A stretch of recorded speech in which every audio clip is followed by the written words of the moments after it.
Hey, what's going on, guys? Welcome back to the channel. So today is a special request video because I was asked to take a look at some of the different lines that produced Andre the Giant figures. So that's what we are going to look at today. LJN, Hasbro, Mattel, Jakks Pacific, etc. Some of the different lines of action figures or some of that produced Andre. Now, something like this, the Black Card Grand Toys Andre, I am not going to pull this off the shelf. So I just wanted to kind of show this off front and center first and foremost. Now, some of the figures we're going to look at, I just basically pulled what was easiest for me to grab. So some of them are going to be carded, some of them are going to be loose. That's fine. This isn't really a full-on review. This is just basically me kind of showing off how many Andre figures there are, or what respective line has produced what figures. So I hope you guys enjoy. Hey, what's going on, guys? So the first one I do want to kind of bring up, I was going to show off the carded one, but I kind of have it nailed to the door, so I'm like, you know what, I will just grab the loose figure. And the most common figure for me is, of course, the Hasbro Andre the Giant with the little headbutt action feature. Because, Hasbro, of course, I always mention this 100 million times over and over again. They are the action figure from my childhood. So anytime you come across any of these new wrestling lines, Premier Wrestling, the Cella Toys / Epic Toys, whenever you come across KWK Kayfabe Heroes, when you come, well, Mattel Retros is the exclusion, but Grapples and Gimmicks, Zombie Sailors, etc., right? One of the things you always look for in those figures is like the little headbutt action, when the arms raise up and down, slam, etc. You got the little extended arm, do they swing back at you? So that action feature was unique with Hasbro, so that was always what was fun about these figures. As kids, did we ever actually use the action feature? 99.9% of the time, no, not really. But it was just a nice to sit there, kind of mess with it. It's an enjoyable piece. Andre the Giant, Hasbro, depending on condition, I mean, he could go for as little as $15, but I would generally say he's about a $25 figure most of the time. And with today's market, I don't know, I kind of see Hasbro's jumping up in price again, so he could be up there, $30+. But, so we looked at Series 6 Andre the Giant and Series 1 Andre the Giant LJN from 1984. Now, what I have this cell phone sitting on top of is a acrylic case with the 5-back Andre the Giant sitting inside of it.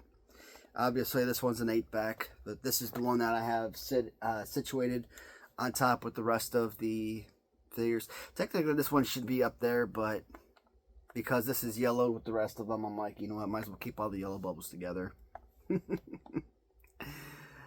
But Andre the Giant LGN, easily one of the greatest wrestling action figures ever made.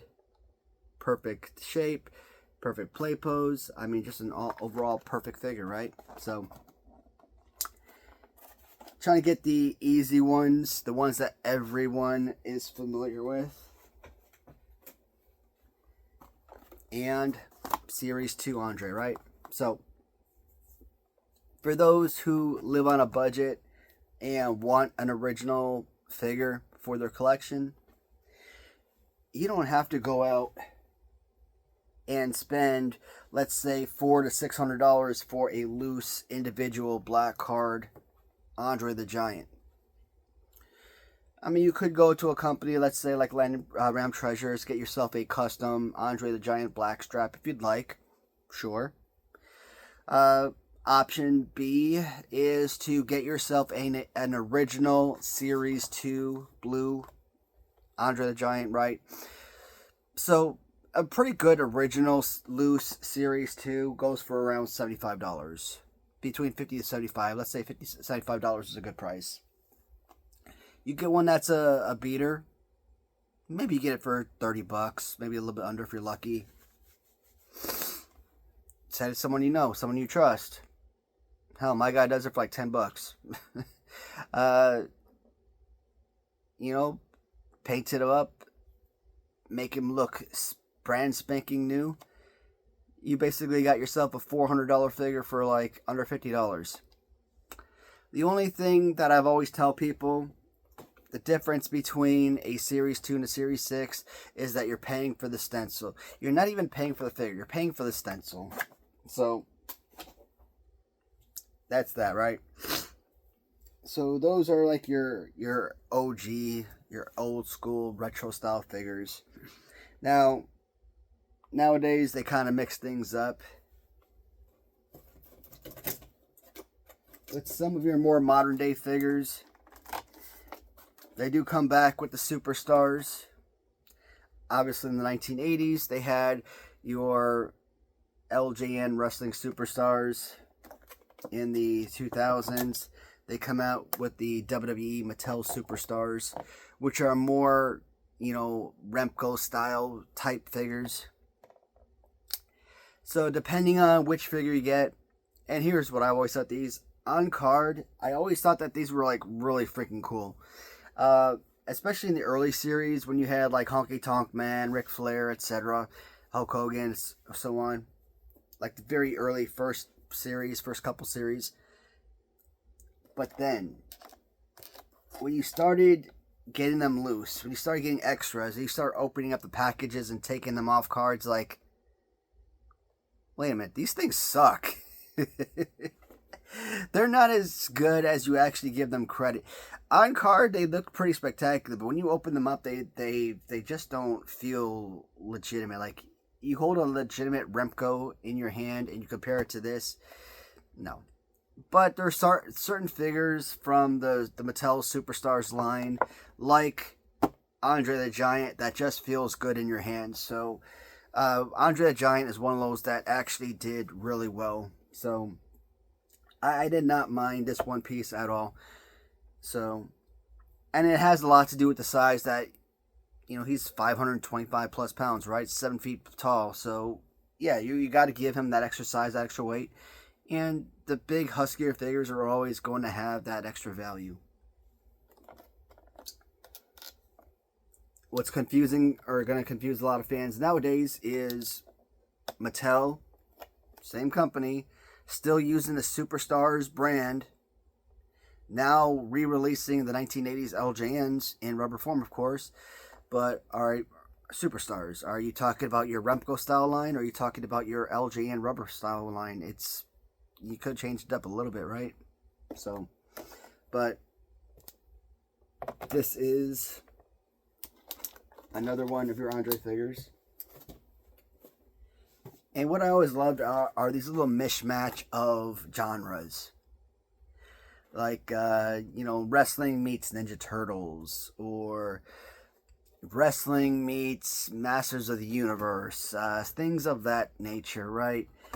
You might have like Power Rangers and Ninja Turtles, coming into one, or you might have like Remco meets horror, for example. So I love that aspect. I love seeing when two genres mix.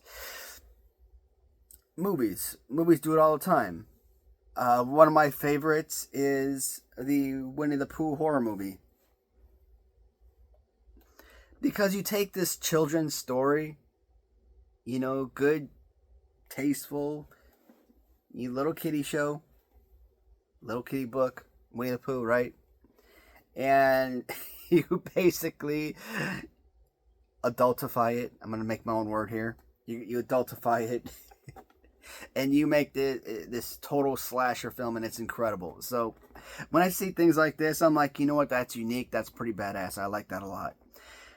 Masters of the Universe does join forces with wrestling, and you get like this He-Man styled Andre the Giant figure. So, and you got a lot of figures from this line, and they are pretty spectacular. And you know, Andre the Giant, he looks like one of those characters that would have done really well in a universe where He-Man and all that would have actually existed, right? He definitely had the size and build for it, right? So you look at this lineup on the back of the card with Junkyard Dog and Sergeant Slaughter, Bret Hart. I mean, this was an awesome series release. So this was a great setup. May not have been the biggest fan of this particular release, but of the series, but man, collecting this was fun, a lot of fun when I was going for these full on, and this series in particular was huge.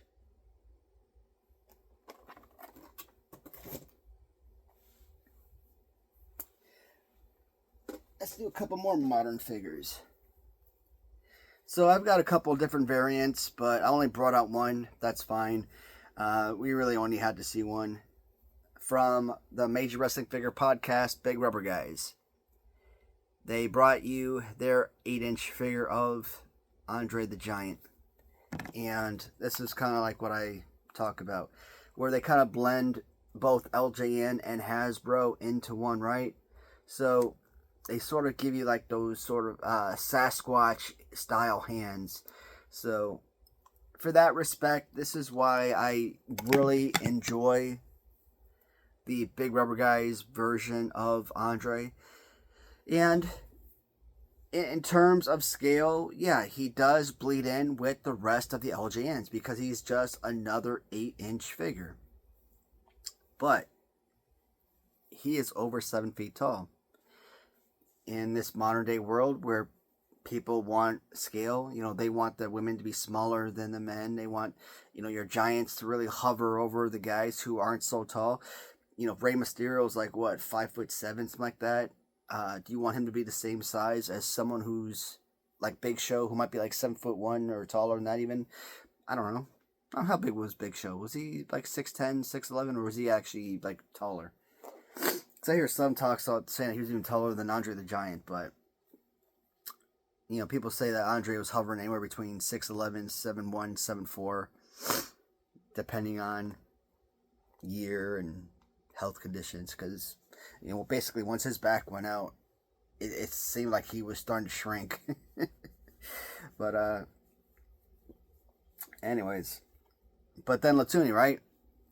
They come out with their own Andre, and they really did the scale right, because they really made that guy massive. But I've always said, it doesn't matter which, let me try and line up these boots on the bottom as I can. It doesn't matter which Andre the Giant figure you get, because they are both incredible friggin' pieces.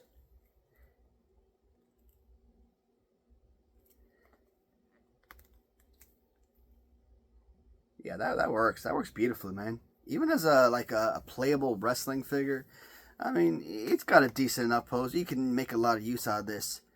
And like I said, the upper, you know, hardness, thickness, you can really do a lot of damage rubber-wise, weapon-wise out of this. It looks great aesthetically. AJ Latoonie does have a couple other variants coming, both the Giant Machine as well as the Ultimate Andre. So that's pretty insane. So you got a couple variants, Ultimate Andre here and regular Andre, both blue and black singlet. And you're going to have 3 different variants of this version.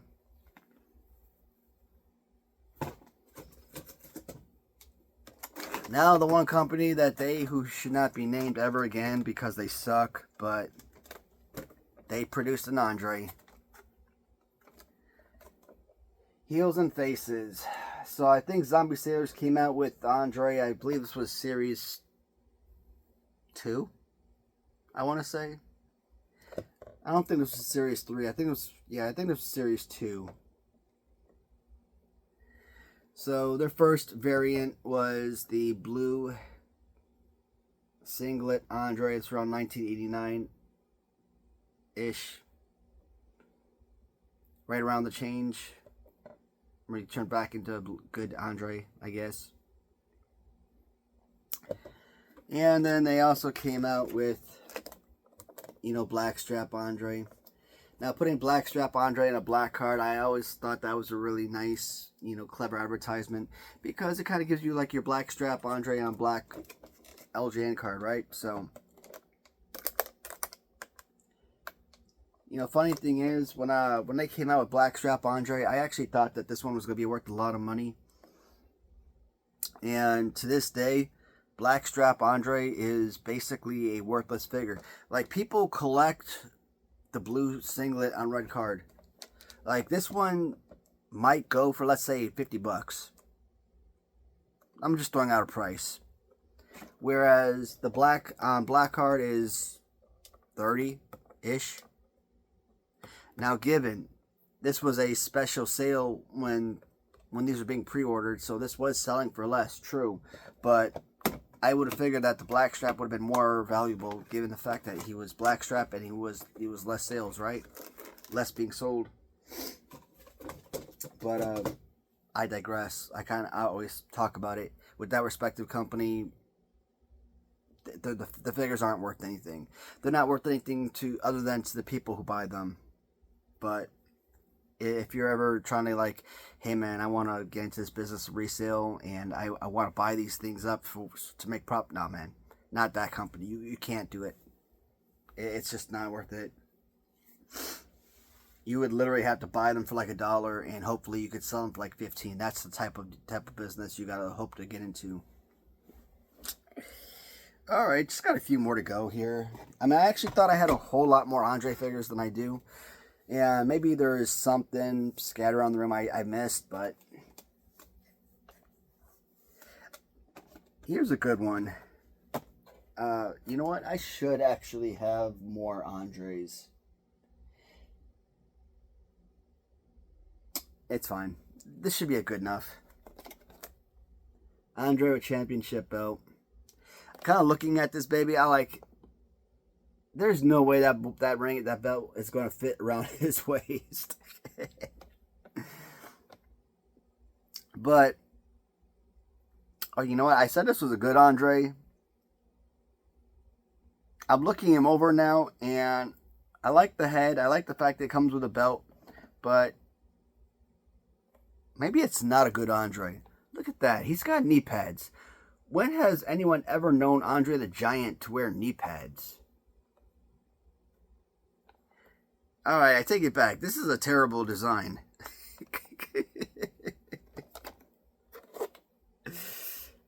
There actually is another Jakks Pacific. I'm supposed to have at least one more, if not more, because there's a Andre with like very long, you know, afro hair with blue trunks, and I actually have a custom Andre that I got because of that respective Jakks Pacific card, but I didn't pull that one out. Yeah, I should have multiple Jakks Pacific cards of Andre, but this is the only one I was able to find. That's okay.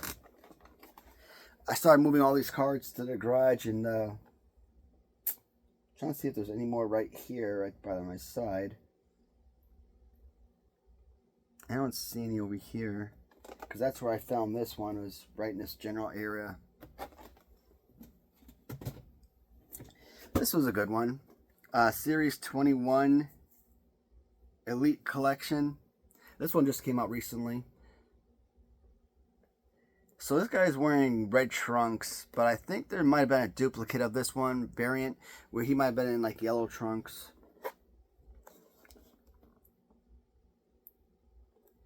So I think this might have been like, I don't know, this come on like Walmart or something. Because I remember buying all 4 of these, maybe Amazon or something. I just remember picking this up because all 4 were available and they were relatively affordable. Probably like around $15, $20 a piece. And I'm like, okay. Otherwise, normally I don't buy these type of figures. They're not anything I'm really particularly interested in. But it was a good lineup, and like I said, they were affordable, they were there. And it's not very often that I'm in on ground level when this stuff right here becomes available, so I'm always buying the stuff on the secondary market, and they're always marked the hell up, and it's crazy. But that is a really good Andre piece right there.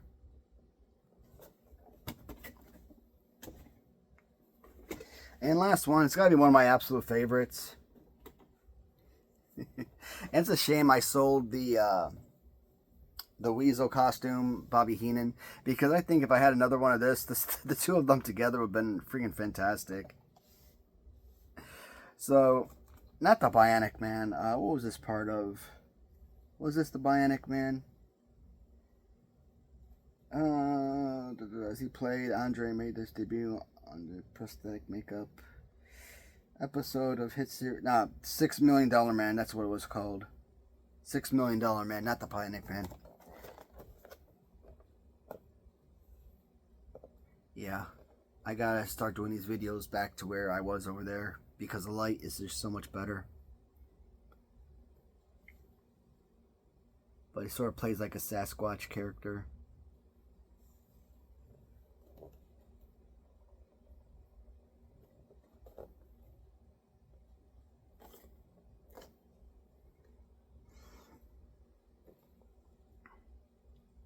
It's a good bear suit though that they put on him. Playing Bigfoot.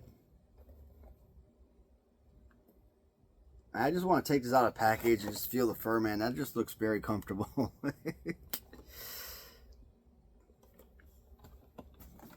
Yeah, this was a... You know, Andre has a ton of figures, and I could have... And I'm almost positive I got more than I missed, but for now, I mean, I think this was a pretty nice little display of figures. If you guys have any respective characters that you would like me to, you know, pull figures for, that, you know, see the different companies, what they produced, let me know. I tried doing this type of series before with, you know, with short videos. It didn't go over too well, but I'm more than happy to make longer videos like this if you guys are interested. So let me know who you're looking for, and I'll definitely make a video for you guys. As always, everybody, you know, thank you so much for tuning in, and I'll talk to you in the comments and see you all in the next video. All right, take care, everybody.